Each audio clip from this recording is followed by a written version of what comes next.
아니 대체 이게 왜 여기에?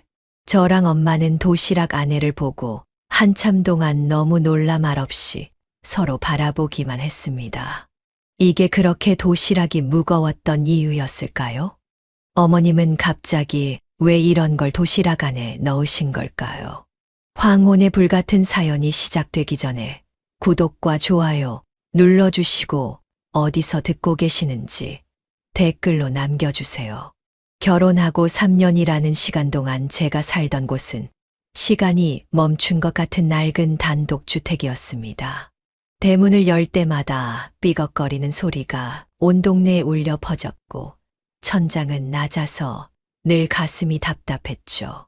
거기서 시어머니랑 남편, 저 이렇게 셋이 살았어요. 우리 시어머니 박옥분 여사님은요. 정말이지 얼음장 같은 분이었습니다. 젊어서 혼자 되시고 공장이며 식당이며 안 해본 일이 없으시다는데 그 고생 때문인지 말씀 한마디 한마디가 가시 돋친 듯 날카로웠어요. 국이 왜 이렇게 미지근하냐? 먹으라는 거냐 말하는 거냐? 아침마다 식탁에서 들려오는 저 소리에 제 가슴은 늘 철렁 내려앉았습니다.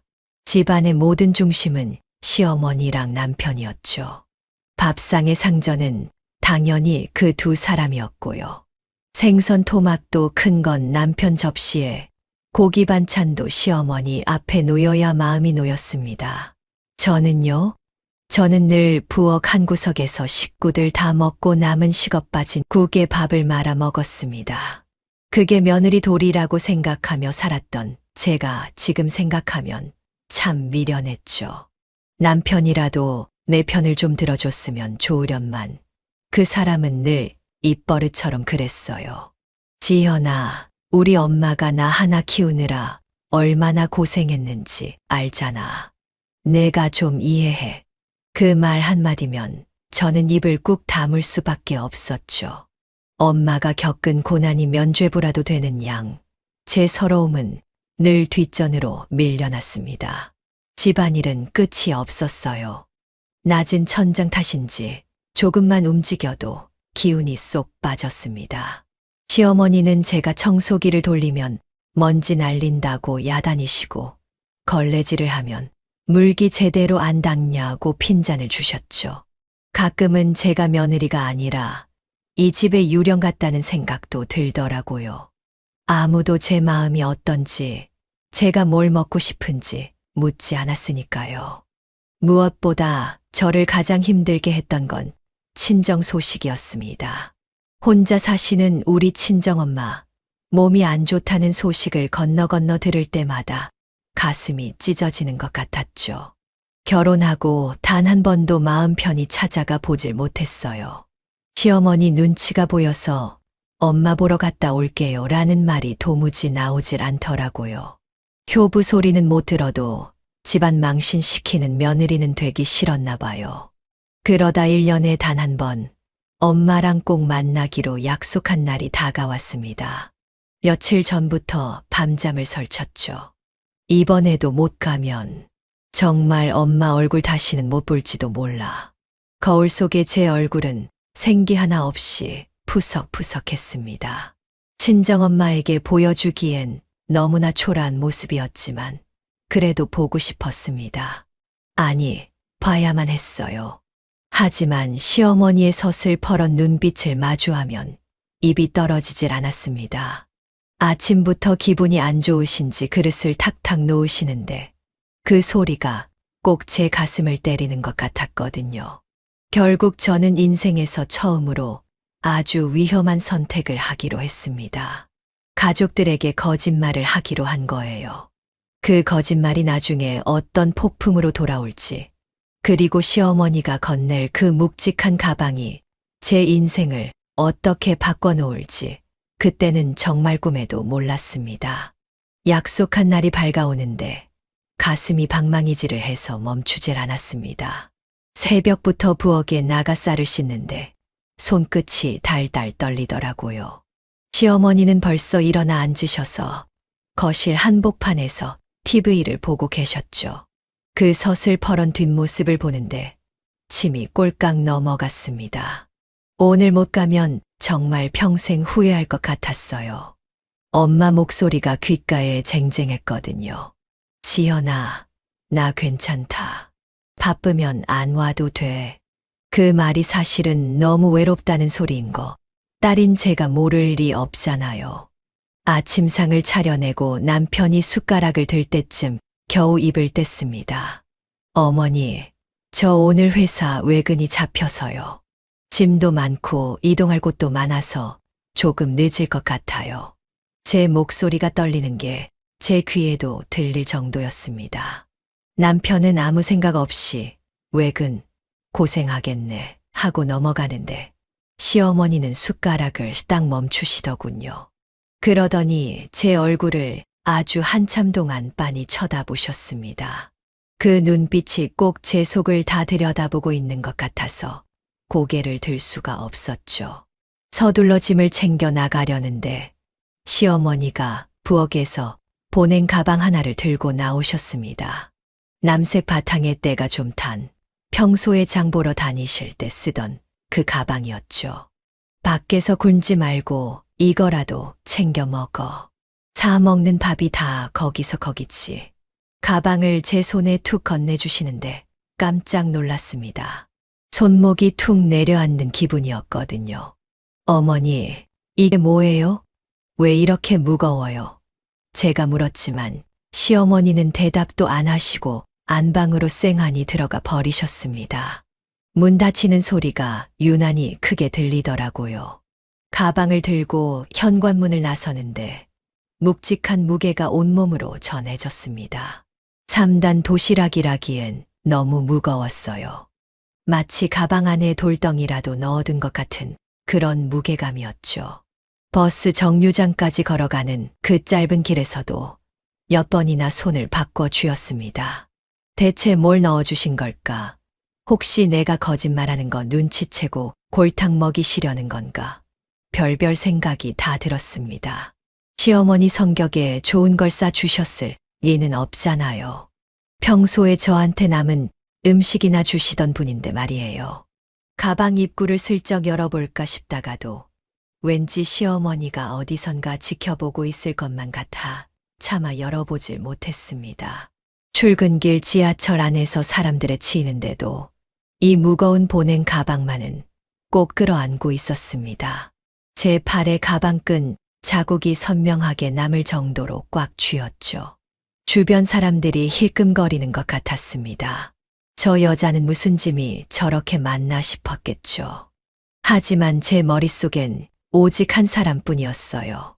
바람 잘 날 없는 공원 벤치에서 저를 기다리고 있을 우리 엄마. 거짓말까지 하며 나선 길인데 이 가방 무게 때문에 걸음이 자꾸 늦어지니 속이 타들어갔습니다.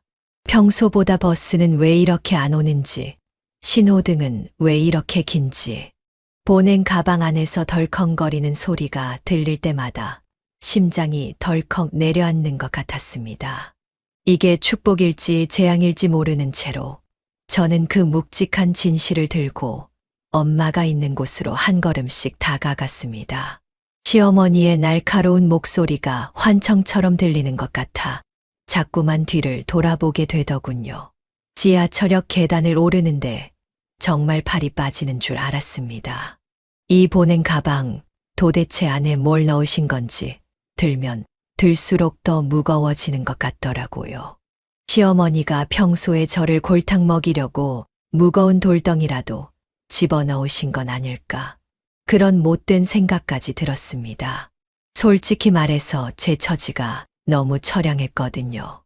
남편한테는 거짓말하고 시어머니 눈치 보며 도망치듯 나와서 이 무거운 짐을 들고 친정엄마를 만나러 가는 길이라니요.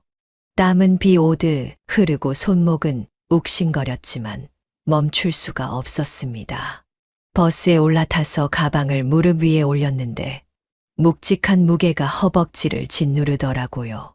차가 덜컹거릴 때마다 가방 안에서 그릇 부딪히는 소리가 작게 들렸습니다. 주변 사람들은 다들 즐거워 보이는데 저만 어디 죄 지은 사람처럼 고개를 푹 숙이고 있었죠. 시어머니가 마지막에 했던 말이 자꾸 귓가에 맴돌았거든요. 빈손으로 오지 마라. 그 말이 꼭 너 지금 어디 가는지 다 안다는 소리처럼 들려서 심장이 쫄깃해졌습니다. 내가 정말 잘하고 있는 걸까? 그냥 지금이라도 돌아가야 하나? 수만 가지 생각이 머릿속을 헤집어 놓았대요. 약속 장소인 공원 근처에 내렸을 때 바람이 무척이나 차가웠습니다. 얇은 가디건 하나 걸치고 나온 게 후회될 정도로 몸이 으스스 떨리더라고요. 멀리 공원 입구가 보이는데 걸음이 선뜻 떨어지지 않았습니다. 1년 만에 보는 엄마인데 제 꼴이 너무 말이 아니잖아요. 눈은 퉁퉁 붓고 머리는 부스스하고 엄마가 제 이런 모습을 보면 얼마나 가슴 아파할까 싶어 애써 옷매무새를 다듬었습니다. 가방은 여전히 어깨를 짓누르고 있었지만 엄마를 볼 생각에 다시 힘을 냈죠. 공원 저 멀리 나무 벤치 하나가 보이는데 거기 웬 작은 할머니 한 분이 앉아 계시더라고요. 낡고 얇은 점퍼 하나 걸치고 목등을 잔뜩 웅크린 채 길목만 뚫어지게 쳐다보고 계셨습니다. 멀리서 봐도 한눈에 알 수 있었어요. 우리 엄마였습니다. 그 뒷모습이 얼마나 작고 초라해 보이는지 가슴 한구석이 툭 하고 끊어지는 기분이었습니다. 제가 기억하던 엄마는 저렇게 작지 않았거든요. 언제 저렇게 등이 굽고 어깨가 좁아지신 건지 눈앞이 흐릿해져서 앞이 잘 안 보였습니다. 엄마, 목소리가 잘 나오지 않아서 겨우 뱉었습니다. 엄마가 소스라치게 놀라며 고개를 돌리시더라고요. 저를 보자마자 그 주름진 얼굴에 꽃이 피는데 그게 더 마음이 아파서 그대로 엄마 품에 무너져 내렸습니다. 엄마한테선 예전 그대로의 냄새가 났어요. 낡은 옷 냄새, 그리고 코끝을 찡하게 만드는 엄마만의 그 포근한 향기 말이에요. 엄마는 제 손을 잡으며 연신 그러시더군요. 지연아, 왜 이렇게 말랐니? 밥은 잘 먹고 다니는 거야? 정작 본인은 뼈만 남으셨으면서 제 걱정부터 하시는 게 참 엄마답다 싶었습니다. 우리는 한참을 그렇게 부둥켜 안고 울었습니다. 지나가는 사람들이 쳐다보든 말든 상관없었죠.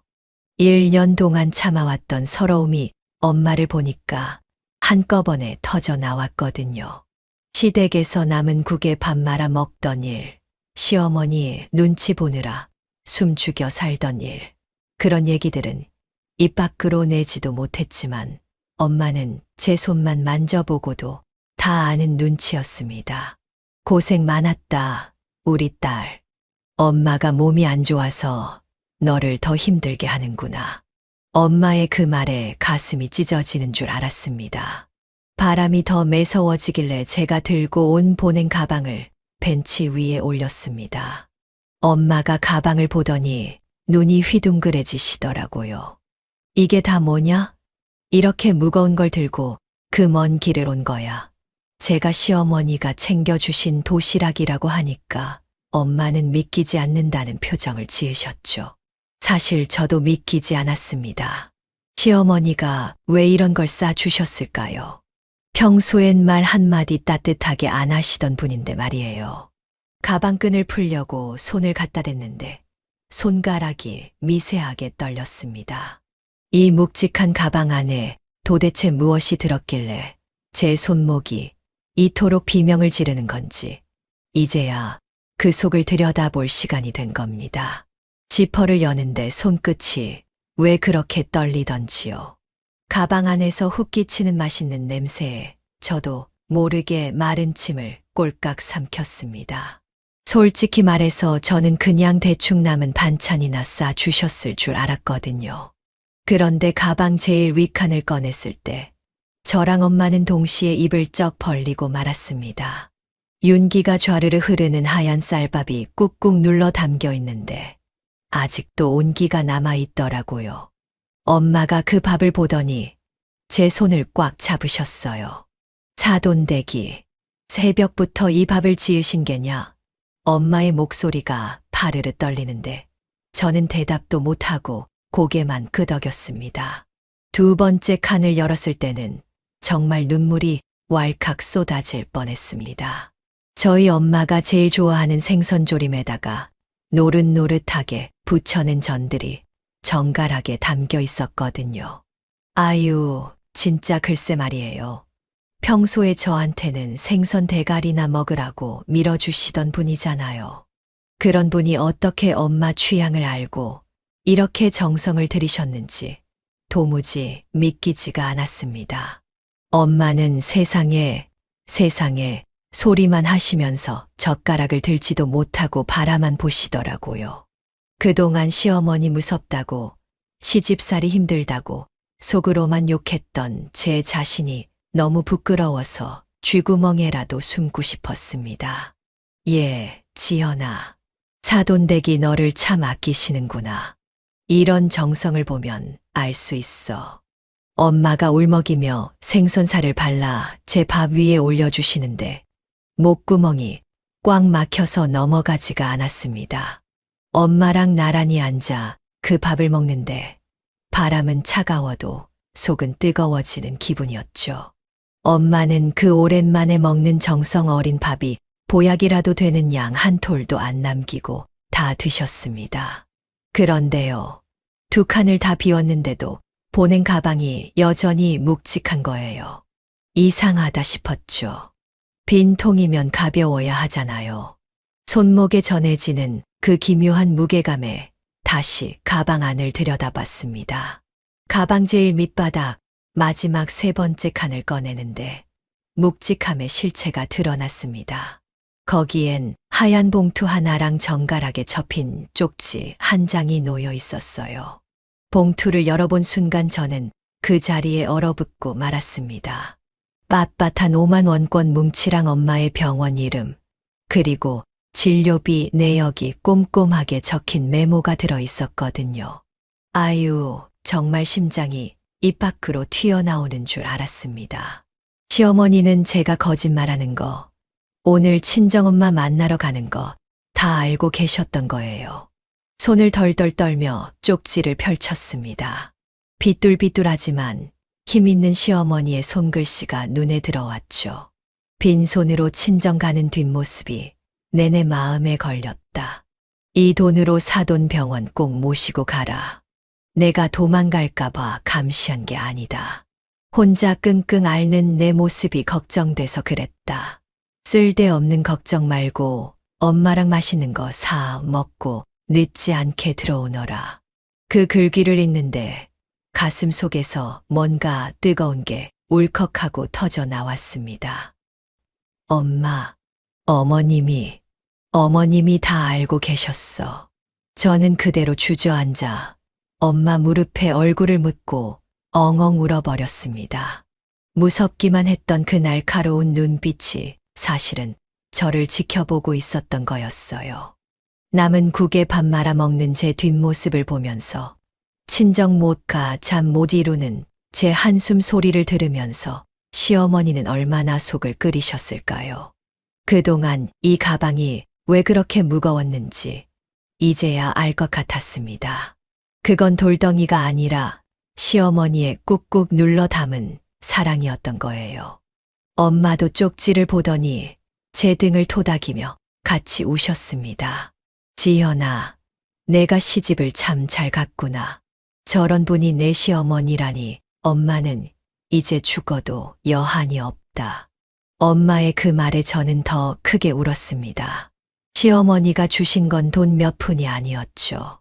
제 자존심을 지켜주신 거고 제 슬픔을 같이 짊어져 주신 거였습니다. 이 무거운 도시락 가방을 들고 오던 그 고단했던 길이 이제는 세상에서 가장 따뜻한 길처럼 느껴지더라고요. 공원을 나서는 길에 가방을 다시 들었는데 신기하게도 아까보다 훨씬 가볍게 느껴졌습니다. 마음의 짐이 덜어져서 그랬을까요? 아니면 이제는 그 무게의 정체를 알게 돼서 그랬을까요? 저는 결심했습니다. 이제 더 이상 비겁하게 숨거나 거짓말하지 않겠다고요. 시어머니의 그 투박한 진심에 어울리는 며느리가 되겠다고 아니, 진짜 딸이 되겠다고 다짐하고 또 다짐했습니다. 집으로 돌아가는 발걸음이 구름 위를 걷는 것처럼 가벼웠지만 한편으로는 시어머니 얼굴을 볼 생각에 가슴이 두근거렸습니다. 하지만 그날 밤 저를 기다리고 있었던 건 또 다른 충격적인 사건이었습니다. 엄마를 터미널에서 배웅하고 돌아오는 길은 참 묘하더라고요. 분명 몸은 천근만근인데 마음만은 구름 위를 둥둥 떠다니는 것 같았죠. 시어머니가 주신 그 빳빳한 봉투를 만져보는데 손끝이 짜릿했습니다. 솔직히 말해서 그동안 시어머니가 나를 사람 취급이나 하나 싶어 서러웠던 마음이 눈 녹듯 사라지는데 참 사람 마음이 간사하다 싶었죠. 그냥 빈손으로 들어갈 수가 없었습니다. 시어머니가 좋아하는 홍시랑 소고기 한 근을 사려고 시장에 들렀어요. 장바구니가 묵직해졌지만 하나도 안 무거웠습니다. 빨리 집에 가서 어머니 손을 꼭 잡고 고맙다고, 정말 죄송했다고 말씀드리고 싶었거든요. 어느덧 해가 뉘엿뉘엿 지고 빗방울이 하나둘 떨어지기 시작했습니다. 우리 집으로 올라가는 계단은 유난히 가파르고 어두웠죠. 가방이며 장바구니며 양손 가득 짐을 들고 계단을 오르는데 숨이 턱끝까지 차올랐습니다. 빗물에 발이 미끄러울 법도 한데 마음이 급해서 서둘렀던 게 화근이었나 봐요. 다 왔는데 정말 현관문 바로 앞이었는데 발을 헛디뎠습니다. 몸이 공중에 뜨는 기분이 들더니 그대로 바닥으로 곤두박질 쳤죠. 우당탕 소리가 나고 머리에서 번쩍 불이 나는데 소리도 안 나왔습니다. 사온 홍시가 바닥에 터지고 시야가 점점 흐릿해지더라고요. 그때였어요. 현관문이 벌컥 열리더니 시어머니가 신발도 안 신고 뛰어나오시더군요. 지연아, 지연아, 이게 무슨 일이야? 시어머니의 비명소리가 빗소리를 뚫고 제 귓가에 박혔습니다. 저를 끌어안는데 시어머니 몸이 사시나무 떨리듯 떨리고 있었죠. 평소엔 그토록 서슬퍼렇던 분이 제 이름을 부르며 엉엉 우시는데 저는 대답하고 싶어도 입이 안 떨어졌습니다. 어머니의 따뜻한 눈물이 제 뺨에 떨어지는 걸 느끼며 정신을 잃었대요. 눈을 떴을 때는 코끝을 찌르는 소독약 냄새가 가득한 병실이었습니다. 머리는 깨질 듯이 아프고 온몸이 두들겨 맞은 것처럼 쑤셨죠. 희미하게 눈을 뜨니 침대 옆에 웬 노인 하나가 웅크리고 앉아 있었습니다. 우리 시어머니였어요. 밤을 꼬박 새우셨는지 눈은 빨갛게 충혈되어 있고 얼굴은 쑥 들어간 채로 제 손을 꼭 쥐고 계시더라고요. 제가 정신이 든 걸 보시더니 시어머니가 버럭 소리를 지르셨습니다. 이 미련한 년아, 왜 이렇게 늦게 왔어? 그깟 장바구니가 뭐라고 그걸 안 놓고 구르냐고. 말씀은 험하게 하시는데 목소리가 울먹거려서 가슴이 저릿했습니다. 제가 죄송하다고 소고기 사오느라 그랬다고 겨우 대답하니까 시어머니가 제 손등을 때리며 우시더군요. 돈이 뭐가 중요해. 소고기가 다 무슨 소용이야. 내가 이렇게 다치면 그게 다 무슨 소용이냐고. 시어머니의 그 울음 섞인 호통에 저도 참았던 눈물이 터져 나왔습니다. 평생 아들 하나만 보고 독하게 살아오신 분이 며느리 다친 게 무서워서 저렇게 어린아이처럼 우시는 걸 보니 제 마음도 무너졌죠. 시어머니는 병원 침대 옆에서 한시도 떨어지지 않으셨습니다. 남편이 와서 교대해 주겠다고 해도 막무가내였죠. 너는 집에 가서 잠이나 자라. 지연이 내가 챙길 거니까. 시어머니는 제 발을 주물러 주시고 숟가락으로 죽을 떠먹여 주셨습니다. 지연아, 그동안 내가 너무 모질었지. 나 살기 바빠서 내 마음 아픈 줄 몰랐다. 내가 미안하다. 시어머니 입에서 나온 그 진심 어린 사과 한마디에 3년 묵은 체증이 다 내려가는 기분이었어요. 병원 밖에는 여전히 비가 내리고 있었지만 병실 안은 그 어느 때보다 따뜻했습니다. 시어머니는 제 머리를 쓸어 넘겨주며 처음으로 며느리가 아니라 지연아라고 이름을 불러주셨죠. 그 따뜻한 부름 하나에 제 인생의 서러운 계절이 끝났다는 걸 알 수 있었습니다. 사랑은 때로 차갑고 무겁게 다가오지만 그 무게를 함께 견뎌냈을 때 비로소 진짜 가족이 된다는 걸 깨달은 밤이었죠. 시어머니의 거친 손마디가 제 손등을 스칠 때마다 저는 이제 정말 이 집의 유령이 아니라 사랑받는 딸이 되었다는 걸 온몸으로 느꼈습니다. 열흘 만에 퇴원해서 돌아온 집은요. 글쎄 예전이랑 공기부터가 다르더라고요. 대문 삐걱거리는 소리가 전에는 꼭 저를 비웃는 소리 같았는데 그날은 어서 오라고 반겨주는 노랫소리처럼 들렸습니다. 거실에 들어서니까 코끝을 찌르는 구수한 청국장 냄새가 온 집안에 진동을 했죠. 시어머니는 제가 들어오는 소리에 부엌에서 앞치마에 손을 닦으며 나오시는데 얼굴에 웃음기가 가득한 거예요. 솔직히 말해서 그런 표정은 결혼하고 처음 봤습니다. 지연아, 고생 많았다. 얼른 씻고 앉아라. 밥 다 됐다. 어머니 입에서 나오는 그 따뜻한 부름에 또 가슴이 울컥했습니다. 식탁에 앉았는데 제 자리가 딱 마련되어 있더라고요. 예전처럼 부엌 구석탱이에서 서성대지 않아도 되는 제 자리가요. 김이 모락모락 나는 갓 지은 쌀밥에다가 제가 좋아하는 조기구이까지 제 앞에 놓여 있었습니다. 남편은 옆에서 싱글벙글하면서 엄마가 너 온다고 아침부터 시장을 3번이나 갔다 왔다고 너스레를 떨었죠. 아유, 진짜 그 무뚝뚝하던 분이 저를 위해서 그렇게 정성을 들이셨다니 믿기지가 않았습니다. 어머니는 식사 내내 제 밥그릇에 반찬을 얹어주기 바쁘셨어요. 많이 먹어라. 그래야 살도 붙고 기운도 차리지. 평소엔 생선 가시 바르는 소리만 들리던 조용한 식탁이 그날은 하하, 호호 웃음소리로 가득했습니다. 밥을 다 먹고 치우려는데 어머니가 제 손을 툭 치며 말씀하시더라고요. 그냥 둬라. 오늘은 내가 할 테니까 너는 들어가서 쉬어. 그러더니 방으로 들어가려던 저를 다시 불러 세우셨습니다.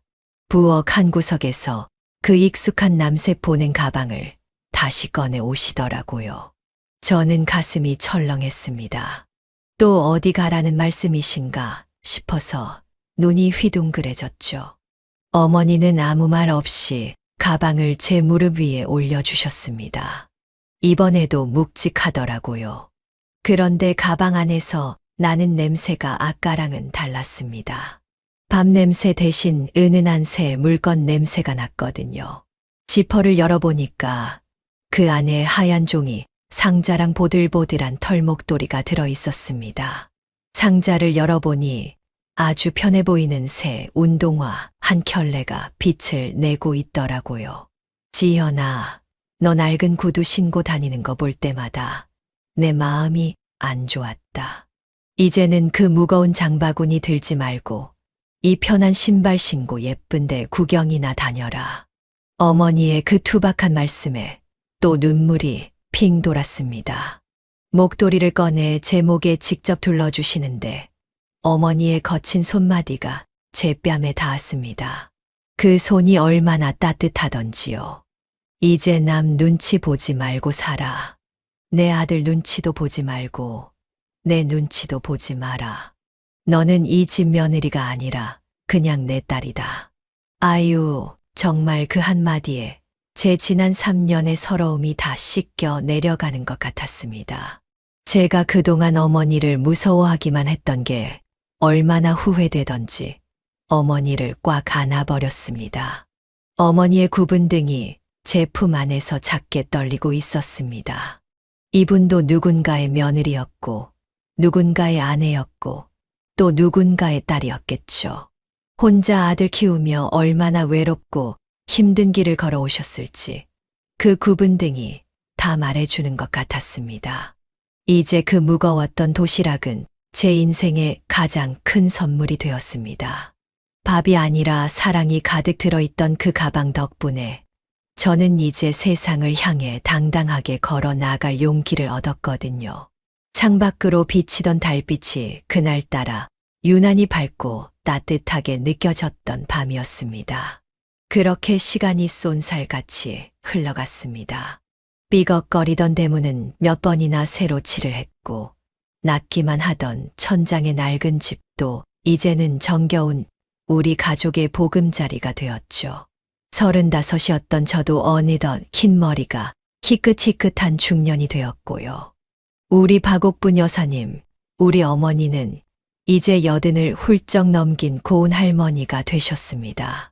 전에는 그렇게 호랑이같이 무섭고 기운이 넘치시더니 세월 앞에는 장사가 없더라고요.